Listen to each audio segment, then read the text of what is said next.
नमस्कार श्रोते हो. साहित्य पंढरी या कथाकथन चॅनलवर तुम्हा सगळ्यांचं मनापासून स्वागत. श्रोते हो, तुम्ही ऐकताय मोहना कारखानीस यांची ही वाट दूर जाते ही कादंबरी आणि आज भाग 4. मुंबईचं स्वच्छ पाणी आटत चाललंय. एकेकाळी निवांत असणारा समुद्रकिनारा प्लॅस्टिक बाटल्यांची, कचऱ्याची कलेवर वाहताना थकलाय. या शहराची भूक वाढली आहे, कारण माणसाची भूक वाढली आहे. दिसायला सजीव पण आतून संवेदनाशूल्य निर्जीव लोंढे शहराची लोकसंख्या वाढवत आहेत. मुंबापुरीतले काही जण इथेच जन्मलेले आहेत, तर काही जण कुठे दूरवर जन्मलेले पण आपापल्या स्वप्नांच्या ढगांवर बसून इथपर्यंत पोहोचलेले. स्थानिक लोकांना हुसकावून लावून मुंबापुरी आपलीच असल्याचा आव आणणारे. तशी ही हुसकावून लावण्याची आवड जगभरातल्या माणसांना आहे. मुंबापुरीही त्याला अपवाद कशी असेल? आदिती जेसिका ब्युटी प्रॉडक्ट्स या कंपनीत आल्यापासून अनपेक्षित बदल घडले होते. तशी इंडस्ट्रीत ही गोष्ट नवीन नव्हती.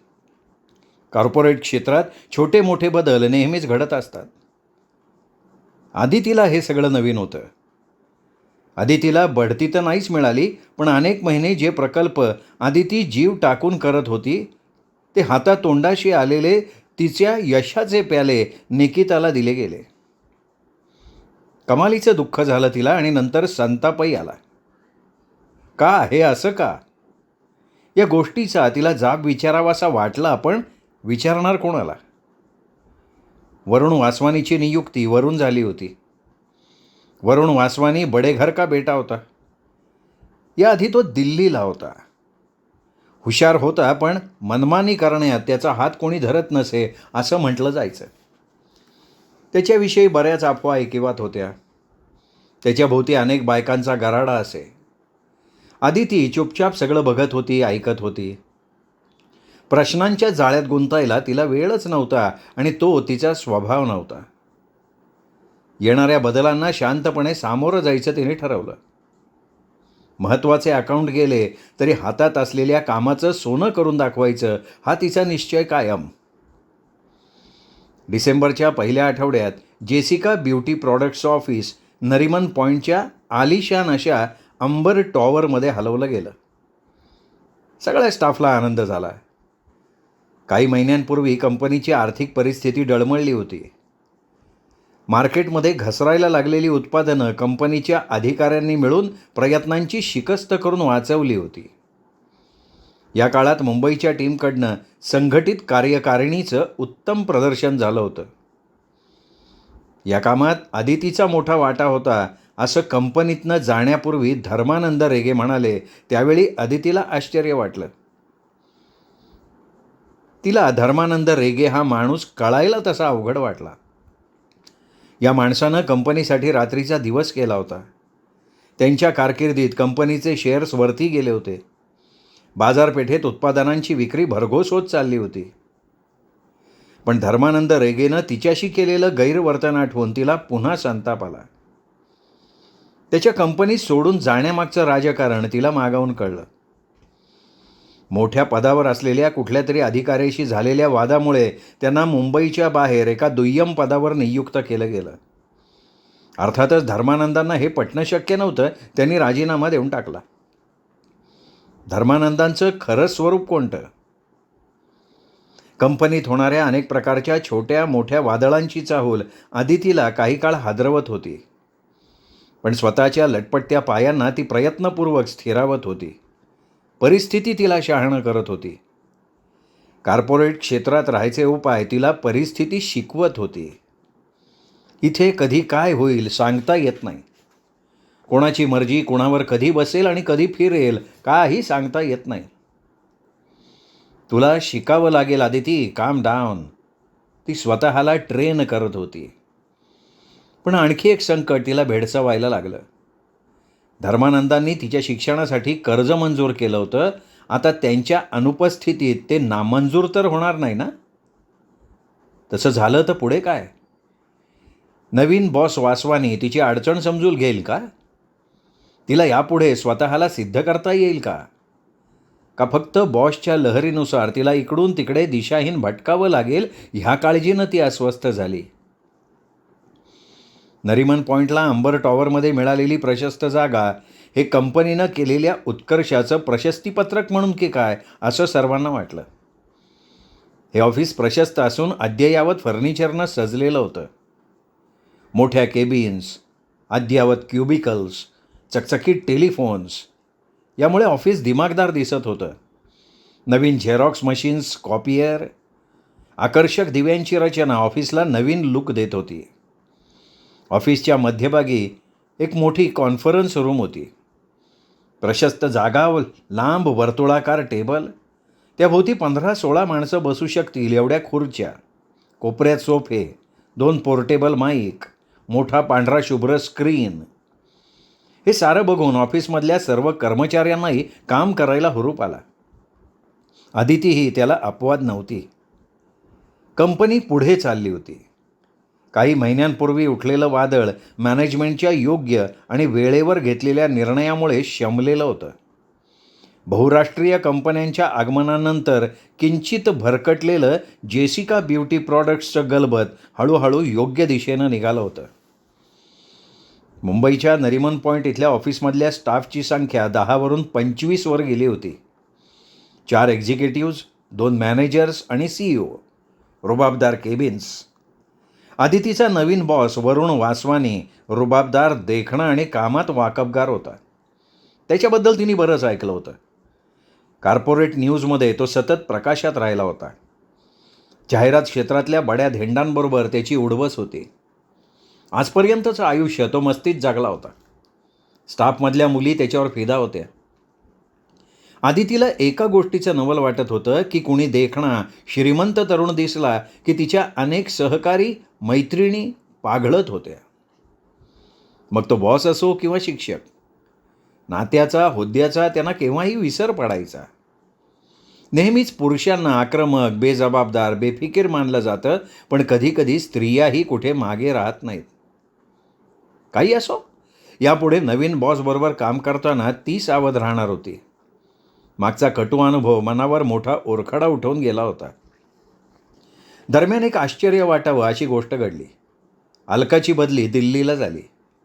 जाताना ती अदितीला चक्क सॉरी म्हणून गेली, पण तिच्या सॉरी म्हणण्यानं ती जे काही विचित्र वागली होती त्यांनी झालेला मनस्ताप आणि त्रास तिला काही विसरता येणार नव्हता. दिल्लीला जाण्याच्या आधी अलका एक वादळ उठवून गेली. अलका आणि इतर दोघी तिघी वासवानीचं काम करायला पुढे पुढे धडपडत असत हे आदितीला पक्क ठाऊक होतं.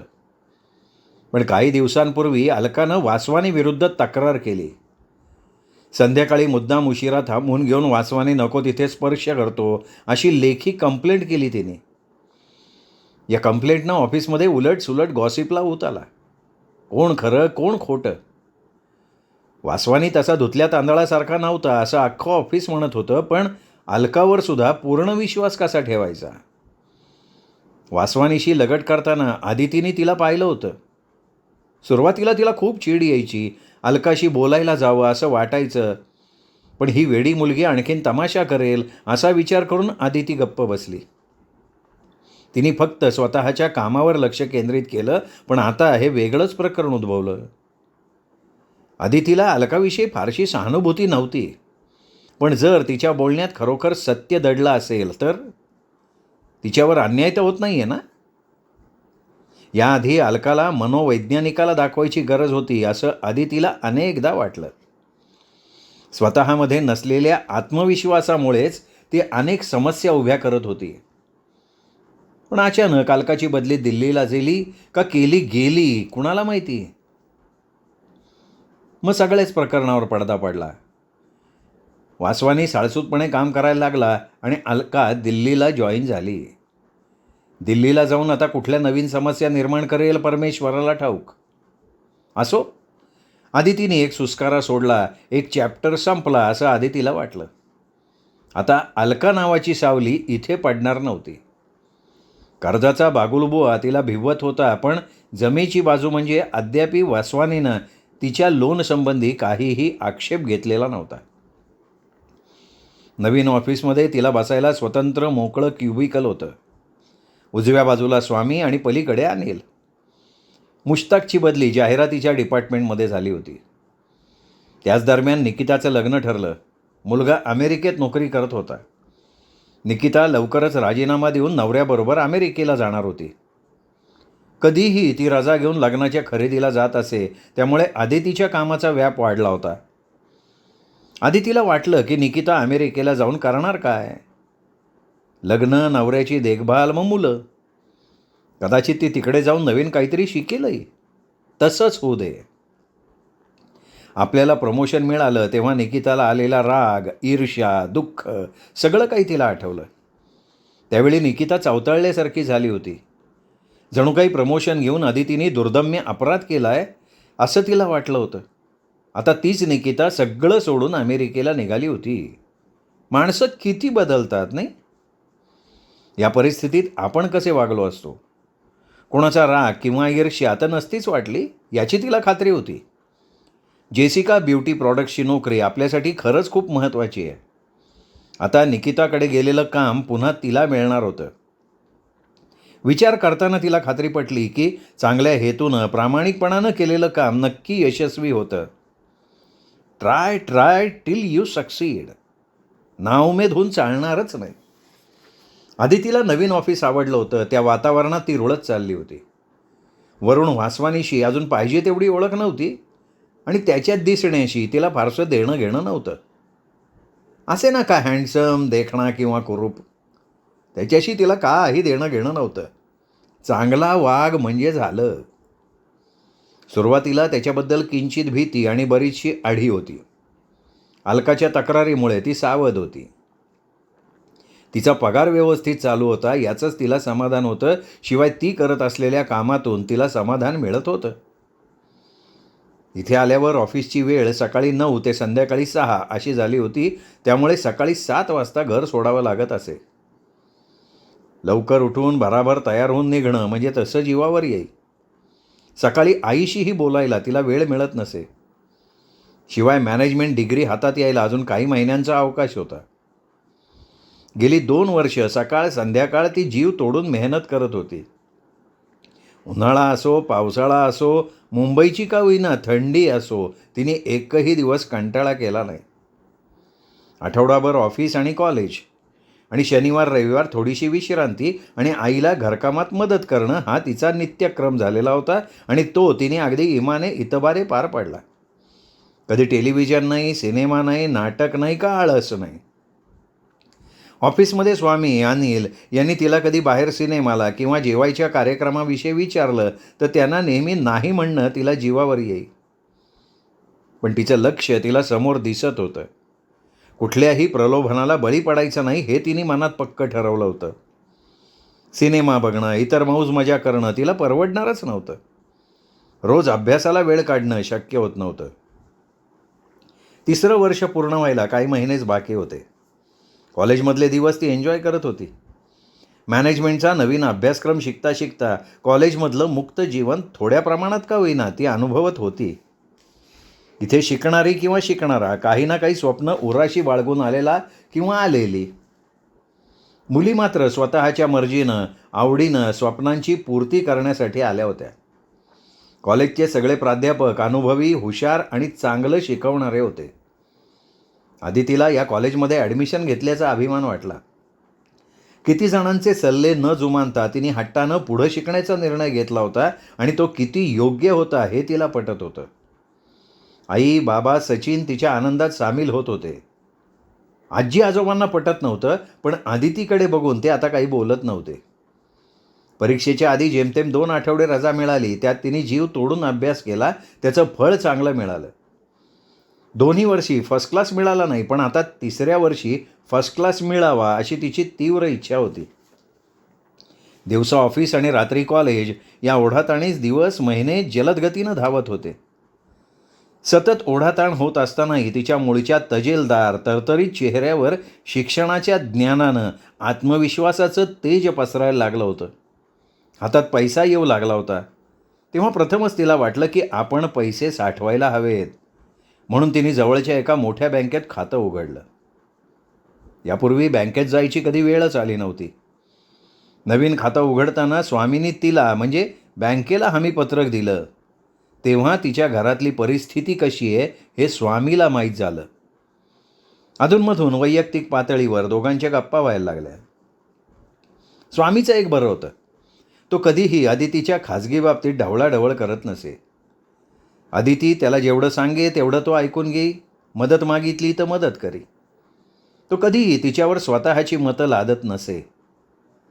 स्वामी मनमौजी होता. अदितीला त्याची सोबत हवीशी वाटे. या उलट अनिलच्या बाबतीत तिला कुठलीच हमी देता आली नसती. अनिल स्वभावानं बरा होता, पण तरीही एखाद्यानं स्वतःची सुखदुःख त्याला सांगावी, त्याच्यावर विश्वास टाकावा अशी ग्वाही तिचं मन तिला देत नव्हतं. अनिलच्या नजरेत ती मुलगी आहे असा फरक दिसत असे आणि नेमकं तेच अदितीला आवडत नसे आणि म्हणून ती कधी अनिलच्या जवळ जाऊ शकली नाही. ऑफिसच्या जगातून बाहेर आल्यावर तिच्या डोळ्यांसमोर घरातले अनेक प्रश्न फेर धरून नाचू लागत. अनेकदा बाबांचा पगार महिन्याच्या अखेरीला संपून जात असे. शेवटचे 2-3 दिवस कधी खर्चाला पैसे लागलेच तर आई कुठले कुठले डबे काढून लपवलेल्या नोटा काढून दे. महिन्याचा किराणा माल भरलेला असे तेवढीच काही ती जमापुंजी. अदितीच्या डोळ्यांसमोर आईची केविलवाणी परिस्थिती येत असे. आईचे कष्ट, बाबांची मेहनत आठवताना तिचा निश्चय अधिक दृढ होई. स्वतःचा पैसा असणं महत्त्वाचं. वेळोवेळी नवऱ्याकडे हात पसरून पैशाची याचना नको. हव्या त्या वस्तू स्वतः कमावलेल्या पैशानं विकत आणता आल्या तर खरी गंमत. मन मारून किती दिवस जागायचं.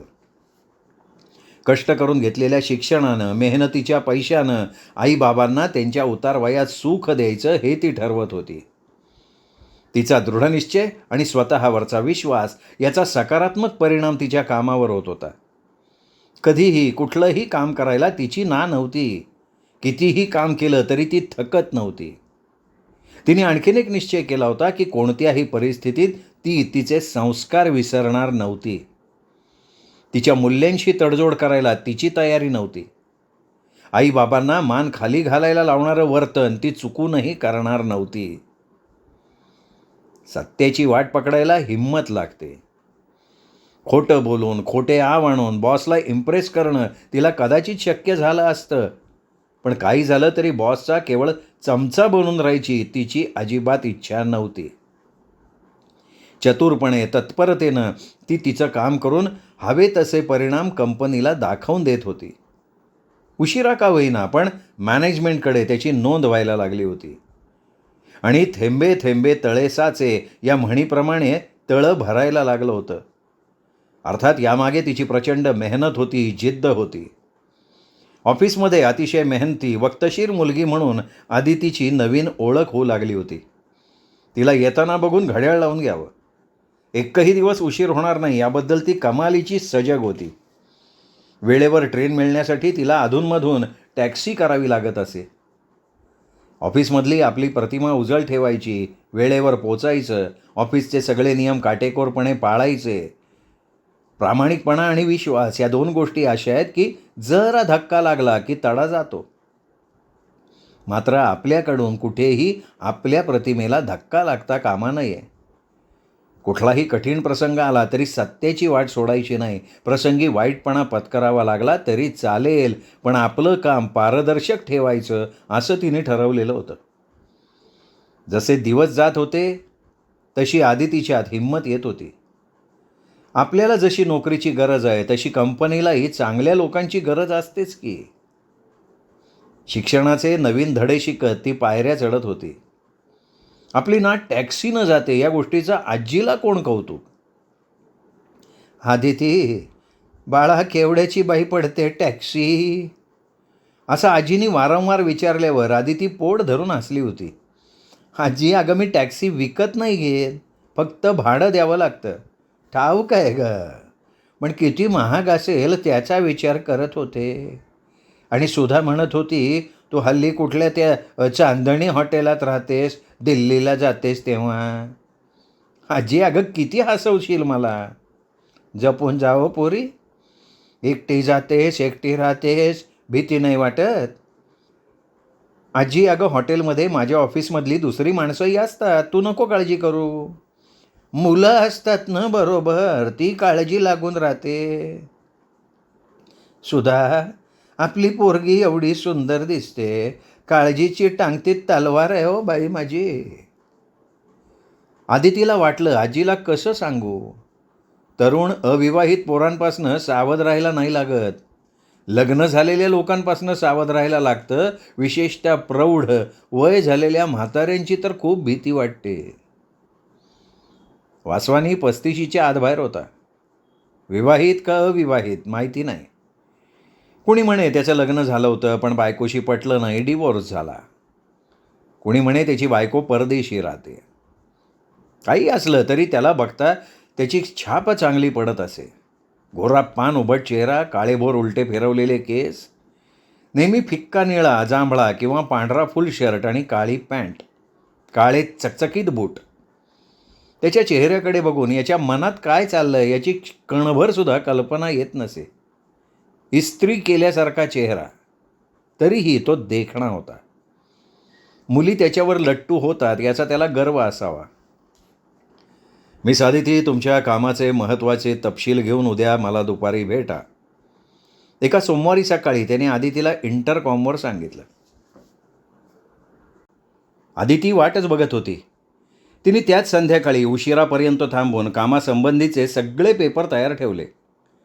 गेल्या काही महिन्यातील जेसिकाच्या उत्पादनांचा खरेदी विक्रीचा आलेख, त्यावरील तिच्या टिप्पण्या, जाहिरातींचा आलेख, संबंधित डेटा कलेक्ट करून तिने एक स्वतंत्र फाईल तयार केली. पण त्यानंतर 2 दिवस उलटले तरी वासवानीने तिला बोलवलंच नाही.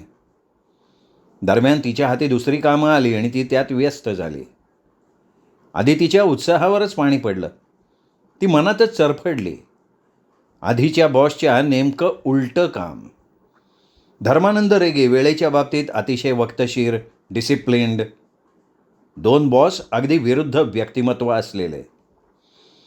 तिसऱ्या दिवशी घरी जाण्याच्या तयारीत असताना अचानक वासवानीचा इंटरकॉमवर फोन आला. आदिती, तुम्ही बघत असलेल्या उत्पादनांचे डिटेल्स घेऊन ताबडतोब माझ्या केबिनमध्ये या. तो आदरानं बोलत होता. Okay sir. तिने घड्याळात बघितलं. संध्याकाळचे 6 वाजत होते. इतक्या उशिरा? तिच्या डोक्यात धोक्याची घंटा किणकिणली. ती सावधपणे त्याच्या केबिनमध्ये गेली, पण त्याचं लक्ष फक्त फाईलकडे होतं. त्याने तिच्याकडे बघितलंसुद्धा नाही. तिचं काम संपलं तेव्हा रात्रीचे 8:30 वाजले होते. सगळं ऑफिस रिकामं झालं होतं. अजूनही ती सावध होती. कोणाचा काय भरवसा? कदाचित रोजच असा उशीर होणार का काय? सावध राहून काम करायला हवं. त्यात चुकारपणा करायचा नाही. बदलाला सुरुवात होत होती. प्रत्येक बदलाला पॉझिटिव्हली सामोरं जायचं. एक गोष्ट तिच्या लक्षात आली, ती म्हणजे नवीन बॉस वरुण वासवानी काही अफवांवरनं लंपट वाटला तरी ऐकलं होतं तितका वाईट नव्हता. बोलताना तो क्वचितच नजरेत नजर मिसळून बोलायचा. तिला गंमत वाटायची. त्या दिवशी पहिल्यांदाच त्याने तिला त्याच्या केबिनमध्ये बोलवून ती करत असलेल्या कामात जातीनं लक्ष घातलं. आधी तिने उत्साहानं एक उत्पादनाच्या विक्रीचा तपशील, जाहिराती, त्यावर होणारा खर्च, त्या सगळ्याची तिने ठेवलेली नोंद याबद्दल बोलायला सुरुवात केली. तो लक्षपूर्वक ऐकतो हे बघून तिला उत्साह वाटला. सर, गेल्या महिन्यातील आपल्या उत्पादनांची विक्री आणि जाहिरातींचा खर्च यांचा बराच व्यस्त परिणाम झाला आहे असं माझ्या लक्षात आलं आहे. तेव्हा मला असं सुचवायचं आहे की वेट अ मिनिट. तिला मध्येच थांबवत वासवानी म्हणाला. तिने अवघडून त्याच्याकडे बघितलं. त्या क्षणी त्याचा चेहरा तिला देखणा आणि तिचं बोलणं ऐकायला उत्सुक वाटला. त्याची नजर स्वच्छ होती. आधी तिला तो आवडला. याच्याविषयी अलकानं केलेली कंप्लेंट त्याच वेळी तिला आठवली. खरंच, या चेहऱ्याला खरं समजायचं का हा फक्त माझ्यासमोर तात्पुरता पांघरलेला मुखवटा आहे?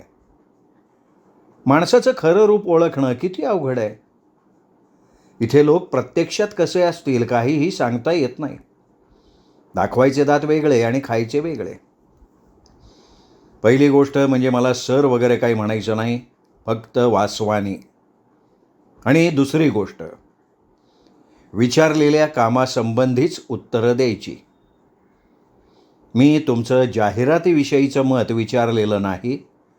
त्यासाठी आपलं जाहिरातींचं डिपार्टमेंट आहे. प्लीज केलेल्या कामाचे पेपर इथे ठेवून जा. आपण त्यावर उद्या पुन्हा बोलूयात. वासवानी बोलत होता ती फक्त त्याच्या तोंडाकडे पाहत राहिली. त्याच्या मनात काय चाललं असावं याचा अंदाज तिला येईना. वॉट, आता काय झालं? यू मे गो नाव. एकीकडे त्याच्या चेहऱ्यावर तिचं ऐकून घेण्याविषयीची उत्सुकता दिसत होती आणि दुसरीकडे तो तिला तिचं म्हणणं नंतर सांगायला सांगत होता. या माणसाला समजणं कठीण आहे. तिच्या उत्साहावरच पाणी पडलं. तिला खूप काही सांगायचं होतं, त्याच्याशी डिस्कस करायचं होतं, त्याचं मत जाणून घ्यायचं होतं. पण आता तर तो तिला उद्या यायला सांगत होता. ठीक आहे. आदितीने मोठा उसासा सोडला. हरकत नाही, तिची थांबायची तयारी होती. दुसऱ्या दिवशी परत वासवानीचं बोलावणं आलं. सर, वासवानी सर, माझे पेपरवर्क बघितलं? हो, त्याच्याशिवाय का बोलवलं आहे तुम्हाला? बसा. आदिती बोटांची चाळवाचाळव करत बसली. आता हा काय ऐकवतोय कोणास ठाऊक. आदिती, तुमचं काम व्यवस्थित आहे. कुठेही बोट ठेवायला जागा नाही आहे. Keep it up. तिच्या कानावर तिलाच विश्वास बसेना. तिने एकदम त्याच्याकडे रोखून बघितलं. त्याचा चेहरा शांत आणि समाधानी होता. डोळ्यात तिच्याविषयी कौतुक होतं. तिला एकदम हलकं वाटलं. हे बघा, कौतुकानं नाचायचं काम नाही. मला तुमच्याकडून सतत अशाच कामाची अपेक्षा आहे. Thank you sir. Vaswani. Okay sir. Vaswani हसला. आपल्या कंपनीला आपल्याला पुढं न्यायचं आहे. मुंबई बाहेर दिल्ली, आग्रा, लखनौ, हैदराबाद, पुणे, अहमदाबाद इथे आपली उत्पादनं जातात. त्यांचा खप आपल्याला वाढवायचा आहे. तुमच्याकडे चमको आणि विन्झॉल यांची जबाबदारी सोपवण्यात येते. त्यासाठी वेगवेगळ्या कस्टमर्सना, सप्लायर्सना भेटायला लागेल. तुमची बाहेर जायची तयारी आहे? म्हणजे सर, वासवानी, मला सेल्सचं काम करायला लागेल का? बरोबर विचारलं आहे तुम्ही. अगदी डायरेक्ट सेल्सचं काम करायला लागणार नाही, पण त्या संबंधित असणारी कामं तुम्हाला करावी लागतील. म्हणजे आपल्या उत्पादनाची विक्री कशी चालली आहे, कस्टमरची प्रतिक्रिया काय आहे, हे सर्व स्वतः अभ्यासून कस्टमर्सना, आपल्या सप्लायर्सना भेटून मॅनेजमेंटला वेळोवेळी फीडबॅक द्यावा लागेल. त्यासाठी तुम्हाला तुमची टीम तयार करावी लागेल असं मला वाटतं आहे. आहे का तुमची हे काम करायची तयारी? हे बघा, चांगलं काम केलं तर कंपनी मोबदलाही तसाच देईल. मीही मेहनत करून इथपर्यंत पोचलो आहे. इथून पुढे जायचं असेल तर स्वतःला अगदी झोकून काम करायला लागेल. मला रिझल्ट्स हवेत. डन. करेन सर. तिने एकही क्षणाचा विलंब न करता आत्मविश्वासानं उत्तर दिलं. पुन्हा सर? नाही वासवानी, मला काही बोलायचं आहे. 2 मुद्दे मांडायचे आहेत. काही शंका आहेत. एक म्हणजे माझी टीम मला स्वतःला बनवायला लागणार आहे असं तुम्ही म्हणालात, पण त्यासाठी मला नवीन भरती करावी लागेल. कारण आपल्याकडे तेवढी माणसं नाही आहेत. नवीन टीमसाठी योग्य सदस्यांची निवड करावी लागेल. हे सगळं करायची परवानगी मिळेल का? आणि दुसरी गोष्ट म्हणजे मला बाहेरगावी जावं लागेल, तेव्हा माझ्या राहण्याची व्यवस्था आपली कंपनी चांगल्या सुरक्षित हॉटेलमध्ये करेल का? सर, काम करताना मला स्वतःला सुरक्षित वाटायला हवं आणि या गोष्टीला मी नेहमीच महत्त्व देते. आणि काम करताना माझ्या मूल्यांशी मी कधी तडजोड करत नाही. आदिती त्याच्याकडे रोखून बघत म्हणाली. आपण एवढं सडेतोड बोलू लागलो याचं आदितीला नवल वाटलं. यापूर्वी तिला वाटत असलेला संकोच, भिडस्तपणा तिला सोडून गेला होता. त्याची जागा खुल्या, स्पष्ट, बिनधास्त वागण्यानं घेतली होती. नंतर एखाद्या गोष्टीचा पश्चात्ताप करत बसण्यापेक्षा सडेतोड बोलून मोकळं व्हावं हे तिला पटायला लागलं होतं. आणि नेहमीच या शब्दावर तिने भर दिला होता हे वासवानीच्या लक्षात आलं. वासवानी तिच्याकडे बघत राहिला. त्याच्या नजरेत फक्त कौतुक दिसत होतं का तिला तसा भास झाला? तुमच्या मागण्या जास्ती आहेत असं नाही तुम्हाला वाटत? यापूर्वी ही कामं होत होती, मग आता तुम्ही वेगळं असं काय करणार आहात? अदिती थोडा वेळ विचारात पडली. कोणता बॉस मागेल ते द्यायला तयार होईल? मग त्याला बॉस कसं म्हणता येईल ना? यापुढे जी कामं होतील त्याचे रिझल्ट्स बेस्ट असतील. तुम्हाला रिझल्ट्स पाहिजेत आणि माझी टीम तुम्हाला ते देईल. ती त्याच्या डोळ्याला डोळा भिडवत म्हणाली. तिला माहिती होतं हे बोलणं सोपं होतं, पण करणं प्रचंड कठीण होतं. यापुढे तिचा प्रत्येक क्षण हा तिची परीक्षा बघणारा येणार होता. थोडा वेळ शांततेत गेला. घड्याळाचा काटा टिकटिक करत होता. तिच्या हृदयाचे ठोके वाढवत होता. कबूल, तुमचं स्पष्ट बोलणं मला आवडलं. तुम्ही केलेला प्लॅन मला दाखवा. कंपनी तुमच्या राहण्याची जबाबदारी स्वीकारेल. All the best. आणखीन एक गोष्ट सर, वासवानी. या क्षणी बोलू का नको अशा द्विधा परिस्थितीत ती उभी राहिली. लवकर बोला. Sir, I mean Vaswani. एक मुलगी म्हणून मला वेगळ्या सुविधा नकोत, तसंच कोणतीही वेगळी वागणूक नको. या कंपनीत माझ्या पुरुष सहकाऱ्यांना जशी वागणूक मिळत असेल तशीच वागणूक मलाही मिळावी अशी माझी तुम्हाला विनंती आहे. ती अगदी निश्चयी आणि किंचित कठोर स्वरात पुन्हा त्याच्या नजरेत नजर मिळवत म्हणाली आणि ते ऐकून वासवानी अवाक झाला. त्याच्या 8-9 वर्षांच्या कारकिर्दीत असा विचार करणारी आणि ते स्पष्ट बोलून दाखवणारी ही पहिलीच मुलगी होती.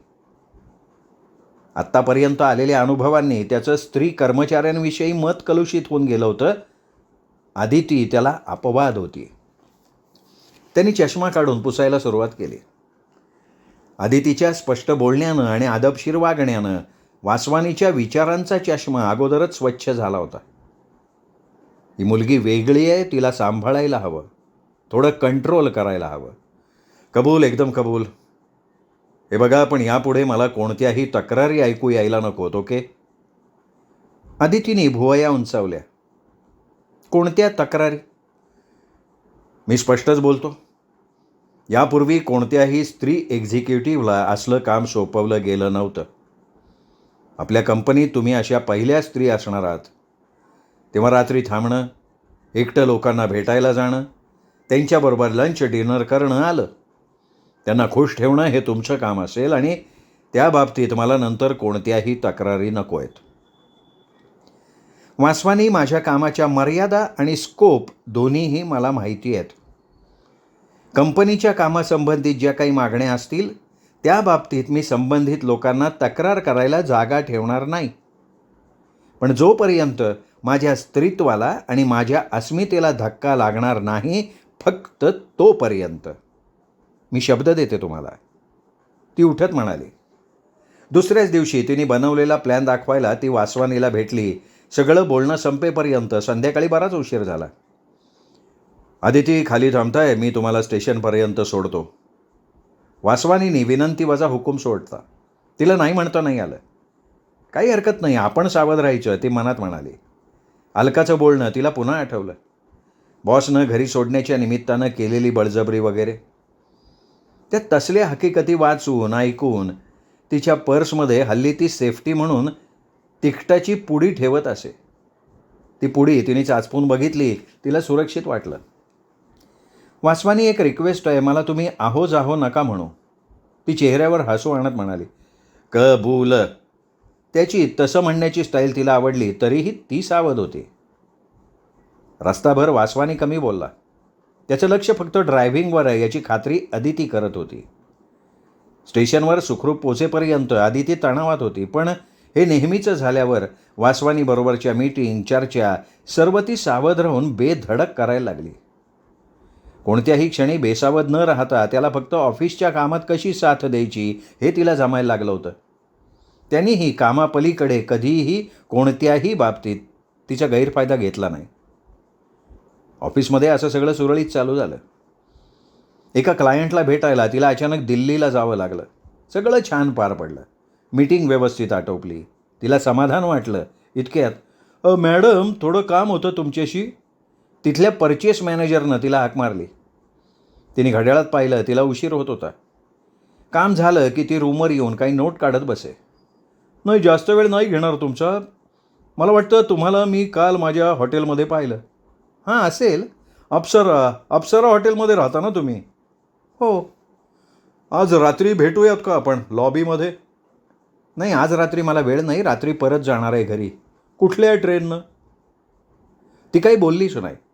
नाही, सांगायचं नसेल तर जाऊ दे, पण रात्री वेळ मिळाला तर आमची आठवण ठेवा. तो परचेस मॅनेजर निर्लज्जपणे म्हणाला. त्या रात्री जरा कुठे खुट्ट झालं तरी तिला जाग येत होती. सकाळच्या ट्रेननं परत येतानाही ती सावध होती. त्या प्रसंगाची आठवण झाली की तिला अजूनही संताप येतो.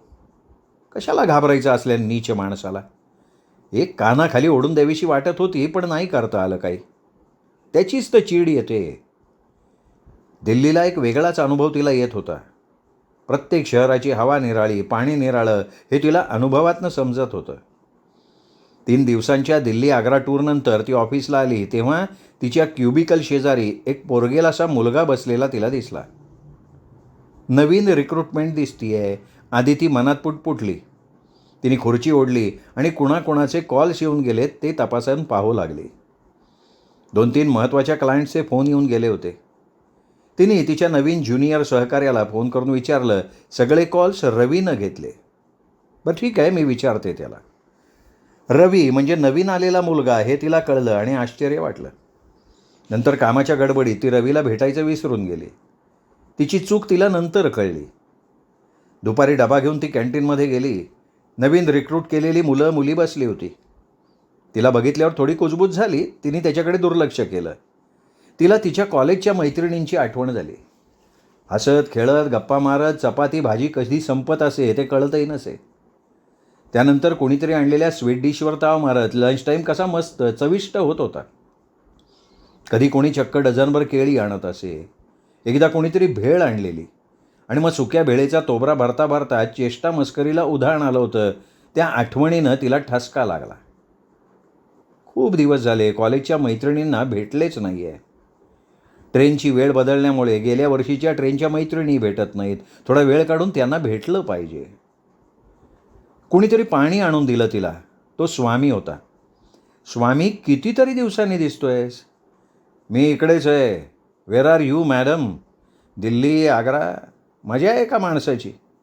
AC ट्रेन कशी वाटली? दिल्लीला जावं ना, ते राजधानीनं. काय ट्रेन आहे ना, क्लास. स्वामी, ट्रेन आरामशीर होती, प्रश्नच नाही.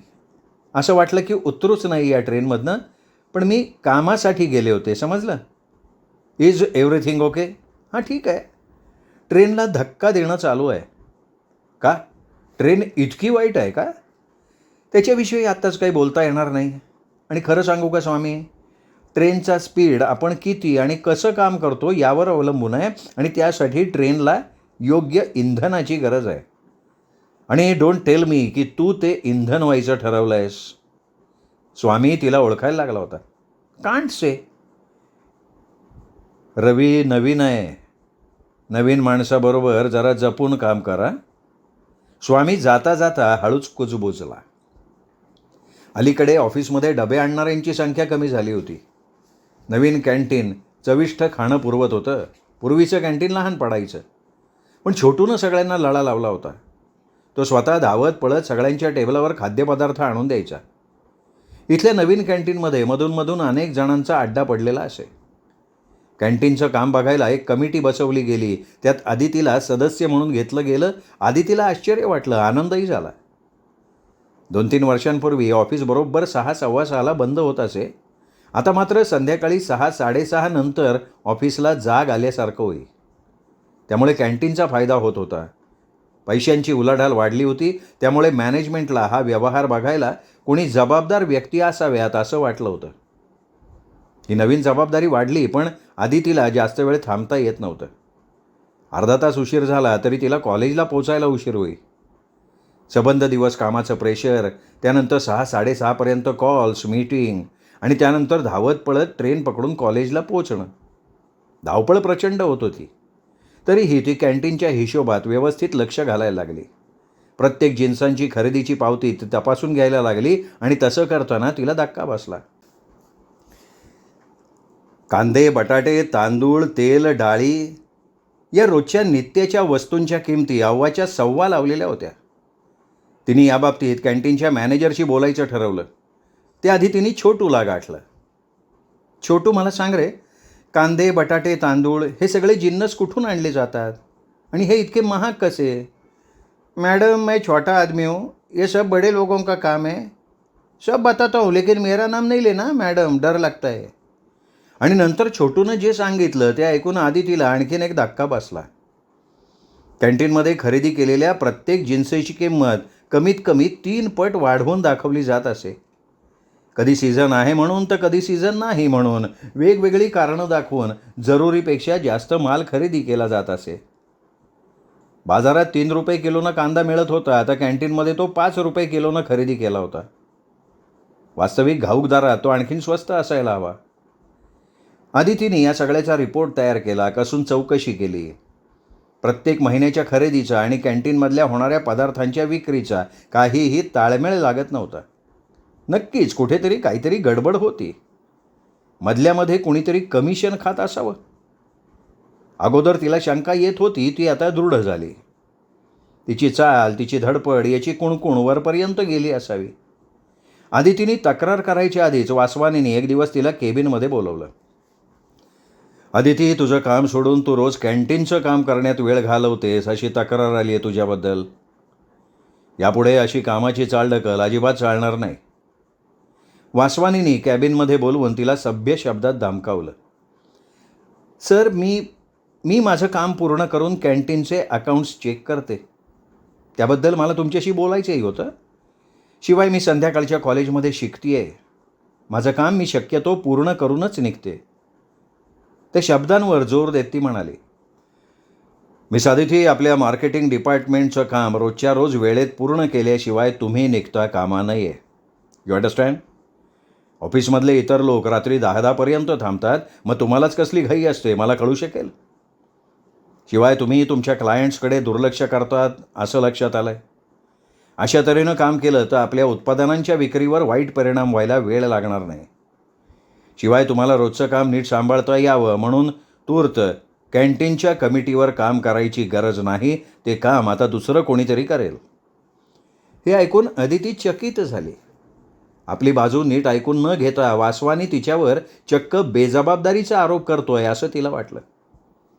त्याला काय केलं तर बरं वाटेल याची तिला फिकीर नव्हती, तर आपल्या कामात गरज नसताना काहीतरी चुका काढल्या जात आहेत याची तिला खात्री पटली.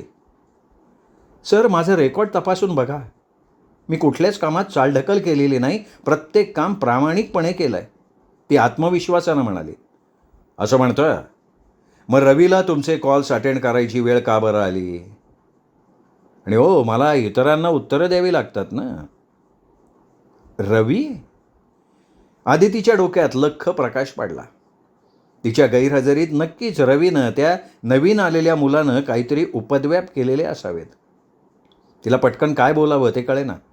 रवी? काल आलेला मुलगा? त्यांनी तिच्या अनुपस्थितीत काहीतरी कान भरलेले असावेत. समोरासमोर बोलून त्याचा प्रॉब्लेम सोडवायचा, बॉसकडे जाऊन असा लपून वार का करायचा? सर, सॉरी, असं पुन्हा घडणार नाही याची मी काळजी घेईन. मला संध्याकाळचं कॉलेज असतं, पण यापुढे मी लक्षात ठेवीन, माझं काम पूर्ण केल्याशिवाय शक्यतो मी निघणार नाही. ठीक आहे, यू मे गो.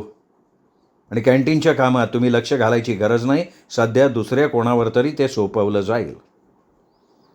ती बाहेर आली. तिला हसू आलं. सबके सब चोर है. तिने आठवून पाहिलं, आजपर्यंत तिचं कोणतंच काम अर्धवट सोडून ती घरी गेली नव्हती. दिल्ली, आग्रा इथे जाताना सुद्धा ती इथलं काम संपवून गेली होती. शिवाय ऑफिसमधनं घरी जाण्याच्या वेळेवर तिने स्वतःच बंधनं घालून घेतली होती. वासवानीला सडेतोड उत्तर द्यावं असं 100 वेळा मनात येऊन गेलं, पण हिंमत नाही झाली. बोलूनही काय निष्पन्न झालं असतं माहिती नाही. कोणत्याही निर्णयापर्यंत येण्याआधी वासवानीने तिच्याशी बोलायला हवं होतं असं मात्र तिला वाटलं, पण कदाचित तसं त्याला करायचं नसेल. तिचं स्वतंत्र निर्णय घेणं, त्याच्या एखाद्या निर्णयावर स्वतःचं मत नोंदवणं त्याला आवडत नाही हे तिच्या लक्षात आलं होतं. त्याचाच वचपा कदाचित त्याने आज काढलेला असावा. कारण काहीही असो, यापुढे वासवानीच्या जवळ जरुरीपेक्षा जायचं नाही तिने ठरवून टाकलं. रवीसारख्या नवीन भरती झालेल्या मुलांवर तर अजिबात यापुढे बिलकुल विश्वास ठेवायचा नाही आणि हेच शहाणपणाचं ठरेल असं ती स्वतःशी म्हणाली. श्रोते हो, हा होता भाग 4. भाग 5 उद्या. तोपर्यंत नमस्कार मित्र हो.